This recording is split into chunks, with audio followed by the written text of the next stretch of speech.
আচ্ছা, এই ভিডিওটা কে কে দেখছো তোমরা? যখন টিচার বা কোনো স্টুডেন্টরা তার নিজস্ব কোনো দাবি দেওয়া থাকে বা যে কোনো দাবির ক্ষেত্রে আন্দোলন করে, সেক্ষেত্রে তাদের কি পরিমাণে তাদের মেরে পিটিয়ে কি অবস্থা না করে, মানে ধারণার বাইরে।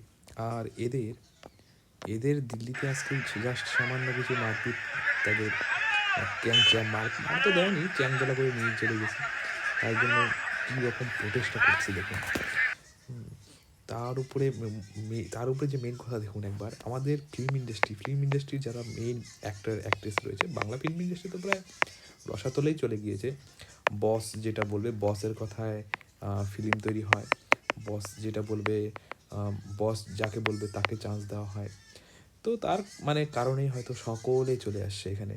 দেখুন সব বড় বড় যত যত লোক আছে একদম উপরের সারিতে, এখানে দেখুন একদম এই লাইনে বড় বড় সব যত অ্যাক্টর অ্যাক্ট্রেস আছে বেঙ্গলি ইন্ডাস্ট্রিতে, সবাই চলে আসছে টলিউডের। বাহ, দারুণ দারুণ দারুণ, অসাধারণ লাগলো, অসাধারণ লাগলো ভাই।